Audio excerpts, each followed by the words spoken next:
In this video, my son Jake and I are going to talk to you about forever seats. Seats that are marketed to last your kid from the time they're newborn till they're a big, tall kid like this one. And actually, it's total crap. We're going to show you why.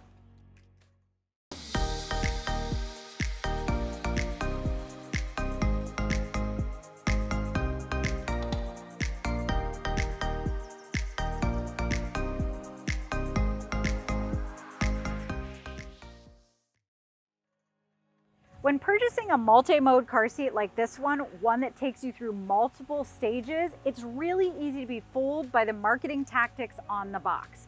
This seat, for example, tells us that he will be able to fit in that seat right now. How old are you? 9. He's 9 years old. You weigh? 80.1 pounds. 80.1 pounds. And how tall are you? 4'7". 4'7". And so according to the guidelines on this box, he's still within the range for this seat. We're gonna put that to the test in a minute, but a word of caution for all of you. Oftentimes we're just thinking about the stage that our kiddo is in at that moment. Yet with seats like these, we're purchasing all the way up until they're 10 years old? That's a lot of pressure to put on yourself to buy a car seat that's gonna last that long. I get it. You wanna save money, you wanna make a smart choice, you wanna be one and done. But the reality is a seat like this one that claims to last forever is about $330. Instead, we could purchase a convertible car seat that rear and forward faces for about $230 and then move into a high back booster to no back booster for an additional 50 bucks. Not only are you gonna save money, you're also gonna get so much better of a fit if you get those two different stage seats. And then you can get that next one when you're ready. Let's walk you through this seat and see how well you fit in it. Want to? Yeah. Can't wait. Yeah. This seat starts in rear facing mode, goes up to 40 pounds and 49 inches. Obviously, he's not gonna fit in that. If we then switch it to forward facing mode, it has a 49-inch height limit and a 65-pound weight limit. Can you fit in that? No. No, because you're over both the height and the weight limit. So the only possibility for him is booster mode, either high back booster mode or no back booster mode in this seat. So we're gonna switch this harness out, get it into high back booster mode and put you to the test. Okay. We transitioned the seat from harness mode into high back booster mode. Jake, what are the limits for? 100 pounds, 56 inches. 100 pounds, 56 inches for high back booster mode. Pop your booty in there, let's see how you fit. All right, so the shoulder belt guide on the seat is right here where my finger's coming out. It's pretty darn close to his shoulder. So I imagine if we put this in the car, we would not get the best belt fit. We need this to be up a little bit higher, but it might be close. How do you feel in this seat? Terrible. Why do you feel terrible? Because I'm squished. Because you're squished, right? Because the seat was made for a newborn originally, and now it's supposed to grow with you until you're this big of a kid. So it's like a tight fitting seat, correct? Yes. Would you like to ride in this seat even if you fit in it? No. Not really. Okay, pop out. That is one of the big considerations when we're talking about kids in these multi-mode seats, is that you've had the seat for a really long time. I don't want any kid riding in a booster before they're at least age 5. And typically I like to see them older than that, having outgrown their harnessed seat.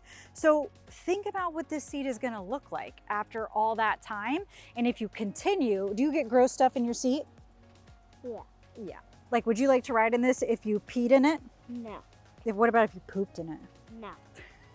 Gross things happen in car seats. So let's, we're gonna save you from that. Let's try you in just a regular high back booster and see if you like the fit better.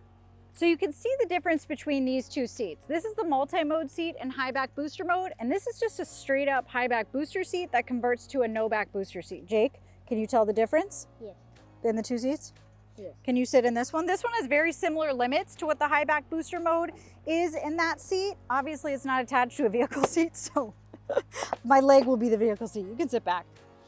So similar to this one, he would be relatively quickly outgrowing this because of torso height and where the shoulder belt would fit if it were coming out through the belt guide. But overall, is it a more comfortable seat? Yes. Yeah, it's less restrictive on the sides for him.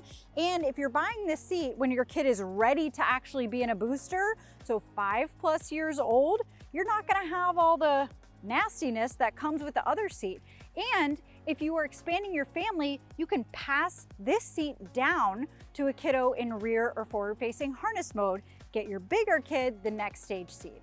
Now we've taken that multi-mode seat and broken it down to its final stage that it tells you you're going to be able to use because it's a forever seat. This is the seat in no back booster mode. What do you think about this in no back booster mode? I like it. You don't like it. You're gonna pop it into random cars looking like that. Can you just sit down in that one for our viewing pleasure?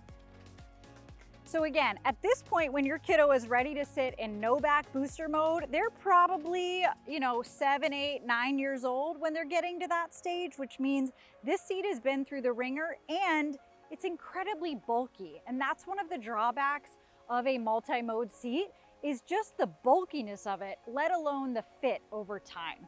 Okay, now let's pop in this seat. This is just another Graco booster that is part of the high back booster that we showed you. We took the high back part off. What do you think about that one? I like it much better. You like it much better. He actually rode in this seat today, right? Yeah. It feels so much more comfortable. And then hop up for a second, just pick the two different seats up, because often when you get to this booster stage, kids are hopping in and out of different vehicles. He had this in his grandma's car earlier.